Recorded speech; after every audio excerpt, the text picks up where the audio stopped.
Hi soulmates, welcome to another tutorial. My name is Jennifer. So in this class we are going to cut this very beautiful polka dot gown, and we are going to, on the thumbnail is white and black, but I'm using red and white. So the first thing I want to do is to cut the front. So I'm going to fold the fabric into two. Just fold it, maybe your hips divided by 4, and add extra 5 inches. Then from the midpoint measure half inch. So that's what I'm measuring now. Just draw it down. After that, I'm now going to measure my borderline. Please, I know the chalk is not showing, but from the midpoint you measure half inch. So all your measurement is starting from that half inch. So you are going to measure your borderline, which is 1 inches. So I'm just going to draw it. I'm trying to make sure this fabric is very difficult because the chalk is not showing. I hope you can see it. So after that, all my measurements will now start on that borderline. So I'm going to measure my shoulder divided by 2, and I will mark it. Then I'm going to create my shoulder slope. I'll come down by 1 inch. Then from that half inch at the midpoint I drew earlier, I'm going to come in by 2.5 inch, which is universal. Please take note, my measurement is starting from that half inch. So I'll go in by 2.5 inch, then I'll create my shoulder slope. That is the way you create shoulder slope. As we've gotten to this point, I'll just mark it now and draw it. So after doing that, I'm just going to also extend the shoulder down. That is my shoulder divided by 2. I'm going to extend it down. I will measure it and I'll just mark it down, straight down, because I want to create our armhole curve. I'm just taking my time to make sure that the chalk is bold enough for you to see. So now that we are done with that, I'm now going to go ahead and mark the full length of the gown. You know there will be ruffles at the down, so any measurement you are taking, make sure you stop at your above knee. So I'm using 39 for this measurement. I'm using 30 for this measurement. I think it is long enough. 30 should be long enough. So by the time I add the gathers at the down part, everything will be like 38 or 40. So to get our armhole curve, we're going to measure our bust divided by 6 plus 2. So that's what I use. So I'm now going to mark everything. Please note where I'm putting my tape rule. I will divide it to get the midpoint. So I got 4.5, and I'm now going to mark it. So for the front, you will go in by 0.75 inch for the front part, 0.75 inch. Then after doing that, I'm just trying to make sure that the chalk is bold so that you can see. But for the front bust, you go in by 0.75 inch for the armhole. Then I'm now going to measure my bust divided by 4. Please, I'm starting the measurement from that half inch I kept at the middle. Then I'm going to add extra 2 inches since this is a free gown, and I will now connect all those curves together. Connect the top to that 0.75 inch and I'll connect it to the down part, and our dress is good to go. I hope you can see it. I'm just trying to make sure that the chalk is showing. This fabric is very difficult to work with. It's chiffon and I don't want to just waste pattern paper. So from that now I'm going to measure my waistline, which is 17 inches, and I will just make sure I mark it across. So I will now measure my waist divided by 4. That's 9.5. I'm going to add extra 2 inch allowance. Do you understand? So now from there now I'm going to measure my hip. So my hip line is 25 inches. So I'm just marking it. I hope you can see what I'm doing. Then your hips to divided by 4. I'll mark it and add extra 2 inches. So whatever you use for the hip is what you are going to use for the down part of the fabric, because it's not pencil, it's just a straight free gown. So hip divided by 4, add extra 2 inches. So when we are done like that, we can now connect everything together. So I use 2 inches as allowance. By the time I hold it by half an inch, I'll be left with 1.5 inches, so that it will be a free gown. So now the next one I want to do is to cut out our neck. So I'm going to go in by 3 inches for the neck width. Please take note, I'm starting from that half inch line. So I'm going to come down by 3 inches also. So the neck width will be 3 by 3 inches. So you're just going to mark it. Do you understand? So now it's time to cut. Please, when you are cutting, make sure you leave an extra half inch allowance on the neckline and the shoulder line. Then you cut the rest normally. Then you're not going to slit the middle open since it's a shirt dress. So after slitting it open now, you are now going to, now it's time for us to cut the back. So you're going to fold your fabric into two again, your hip divided by 4, add extra 5 inch. You place the front on it, but make sure that the front extend outside by half an inch. That half an inch extra allowance, make sure it extend outside on the midpoint. Then you're not going to cut it the normal way. Just cut it. However, when you get to the armhole, make sure you extend that armhole outside a bit by 0.25 inch, so it will be different from the front armhole. Can check to see what I'm doing. So after that, you just remove your pattern and we're done with the cutting of the fabric. So now let's cut the hand. The hand is a free hand, there's elastic, so you don't really need any serious measurement to know how you will cut it. It is big. So you are just going to fold your fabric into four. It depends on how much fabric you want to use. So I'm just folding into four.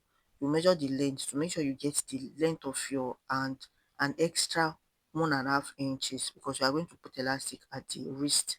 So I'm just going to fold it. Make sure that it's well aligned because it's chiffon, so that it will not move. After doing that, I'll just use my free hand to create a curve for the armhole. It is, no matter how large, we are going to gather the armhole, so there is not really any need for it to be well aligned. It can be extremely big. The bigger, the finer it is for this style. So after doing that, now for the wrist, my normal wrist measurement is 10 inches, so divided by 2 is 5 inches. I added extra 3 inches so that it will be 8 inches, so that by the time I put elastic, it will gather very well. So I'm just going to connect it. I hope you can see it. Then you just cut it out. There's no serious distance, so just cut it out. So the next thing, I want to measure the fabric I'm going to use to do the gathers. So it depends on you. The more fabric you use, the more gathers it will be. So me, I'm just going to fold the leftover fabric. I'll fold it and I will use everything to do the gathers. I'm just going to measure the length. The length I want is 10 inches. So 10 plus 30. Everything will not be 40. The gown length will not be 40. So I'm just going to cut it out. So for the width, how long the gathers is, it is, I do for this one that I'm doing, it is my hip measurement times 6, so it will really gather a lot. You can use your hip measurement times 4 or times 3, depends on you. So I'll just keep it aside now and we'll now start the sewing of this cloth. So I'm gonna head to weave the fabric behind the scenes.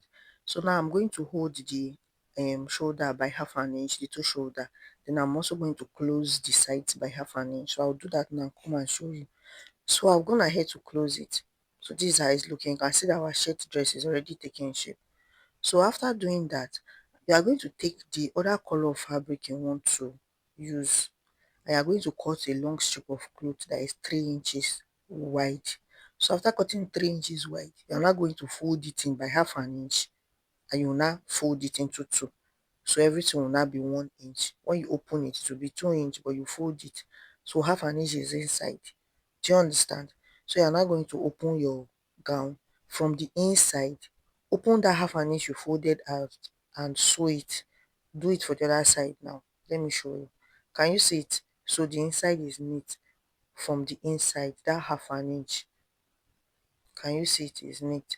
So now you're just going to pull, you now fold, you now turn it to the right side, push that sewing place inside, then you now place it to cover it up. You will now top stitch on it neatly so that the outside will be neat. So you do it from both sides and I'll come and show you how it looks.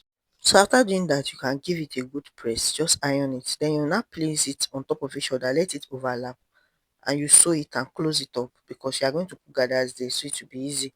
So now you're not going to take the fabric you use for gathers and start gathering it, gather it round. Then I'll do that now. Then I'll turn it down by half an inch since I've weaved it already. So this is how our gown is looking now. I'm gonna head to do that. You can see that's how our gown is looking. And I've used pin too to secure it so that it will be well aligned. So after doing that, it's time for us to put elastic at the hand area. So I'm gonna head to weave the sides of the hand. Then I'm just going to fold it up by 0.75 inch and create my elastic casing. So if you weave it, there's no need to fold it twice. So I'll do it from both sides. I'll now bring my tiny elastic and my safety pin. So I'm going to measure my elastic. I use 10 inches. I'll still reduce it, but I use 10 inches on both hands. So I'm just going to measure it and cut it out. After doing that, I'm just going to attach a safety pin to it and now pass it through that elastic casing I just created, so that I can get that elastic hand effect on the down part of the hand. So let me just pass it out now and show you how it looks. So after passing the casing, this is how it looks. Can you see it? So you are just going to use your machine and secure the two edges together. Then remove your safety pin.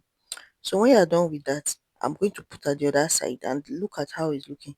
So you are just going to fold the sleeve into two and just sew it down by half an inch. You just close it up by half an inch. So you will now attach it straight to the body of the fabric, the body of the clothes that we're making. So let me do that now. Now it's now time for us to do the neck. So we're using a bishop collar. So the first thing you want to do is to hold the two white, that overlapping, that middle point, the two placket or button, hold it together. Make sure it's well aligned and measure your neck width round. Just make sure it's well aligned when you're doing it and don't stretch it. Take your time and measure it. So after measuring mine, I got 9.5 inches. So this is what I'm going to use to measure the neck. So you're now going to take your gums there. That 9.5 inches I got, I'm going to measure it. Do you understand? That 9.5 inches I got, I'm going to measure it. So you're just going to measure it. I'll mark it. Use pencil and gum tape, please. So you're now going to get the midpoint of that 9.5 inches. You can just create, get your 9.5 and fold your tape into two to get the midpoint. So after getting the midpoint, make sure you mark it well. Let it be neat, because if it's not neat, to affect the outcome of your collar. So after doing that, on the edge, that place that is opened, you are going to come up by 1 inches. Do you understand? Then on that midpoint, they are going to come up by 1 inches. Then on the edge, they are going to come up by half an inch. That folded edge, you are going to come up by half an inch. You are also going to come up by half an inch on that midpoint. So from that folded edge to the midpoint, you are going to come up by half an inch. You are now taking, you will take your straight ruler and roll it from the edge, that folded edge, to the midpoint. It is very important. I'm just trying to cross check if it is half an inch. I just want to be sure for it to affect the color. So you are now going to measure it. So you mark it. So now from that place that you marked 1 inch, you now connect it to that half an inch. You can use your curved rule. For me, I'm just using my free hand. So you just connect it. If you connect it to it, will be curved a bit. Do you understand? So from that midpoint to that place you marked by 1 inch. So you are just going to trim it out. After trimming it out, it's now time for you to cut out the length or the height of your collar. How high you want your collar to be. I want this collar to be 0.75 inch, so it's not going to be too high. So I'm just going to measure that 0.75 inch, and I'll measure it round. I'll measure it on that edge.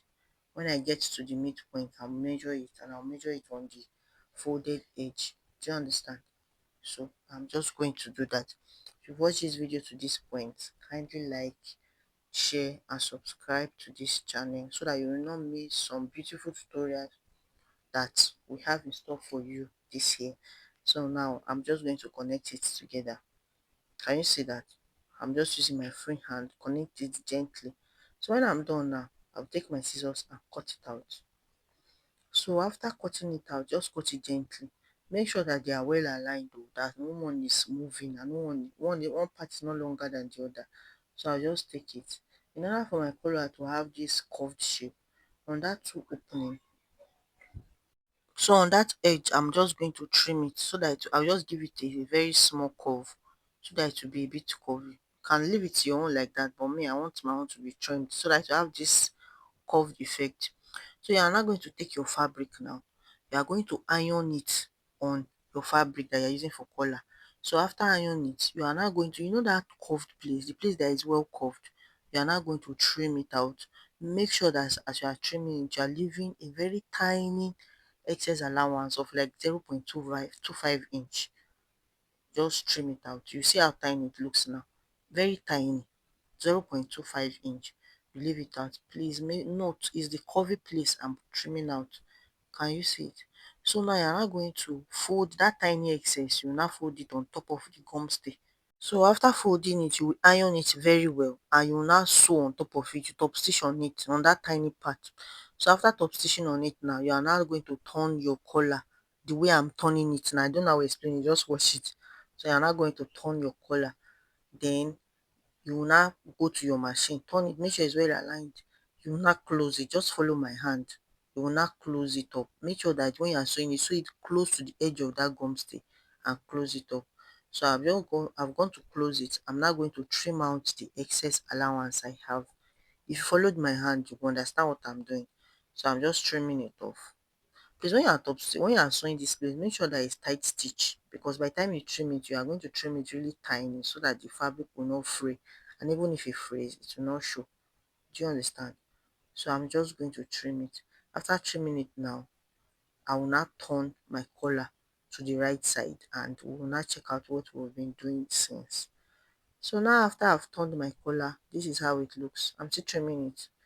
So after I've turned my collar, this is how it looks. I will now go and iron it. You iron it neatly, make sure it's very neat. So I'm going to iron it now and come and show you how it looks. You iron it very well. So I'll iron it now and come and show you. So after ironing it, this is how it looks. So you see that excess there, you are now going to trim it to maybe like half an inch or 0.25 inch. It doesn't have to be wide. So I'm just going to trim the excess. So that means it will extend by 0.25 inch, and that is what, or half an inch, that is what you are going to use to attach the collar to the fabric. You can see that I'm trimming it close to the edge of the fabric. I'm using 0.25 inch. So after trimming it now, you give it a good press again so it will lay well. Then we'll now attach it to the gown. So when you want to attach it, after ironing it, you are going to fold your collar into two and notch the midpoint. By the time you get the notch the midpoint, it will be easy for you. So you notch the part that you just trimmed, that is not sewn. That's the part you are going to notch. So you're now going to bring your gown. You know when you measured it earlier, when you measured the neck, around the neck earlier, you notch the midpoint. If you did not notch it before, please try and notch the midpoint of the collar now, like of the gown itself. Notch it very well. So when you notch it, you open it up, and we're now going to attach our collar to it. So let me place it now. You start from the wrong side. You place the collar on the wrong side of the fabric, and you place that rough edges and sew it by 0.25. You sew it round, then you now turn it to the right side. Can you see how it is on the right side? So that it will be neat for putting. You now put that excess in. Then you now use that place that you sew earlier. You now top stitch on it, and you cover up your collar. So when you are done now, let me show you the end result of this our beautiful gown. Go ahead to put press button. I think I have a tutorial of how to put this press button on the on the cloth, and this is how it looks like. So thank you for watching to the end of this tutorial. Take care of yourself.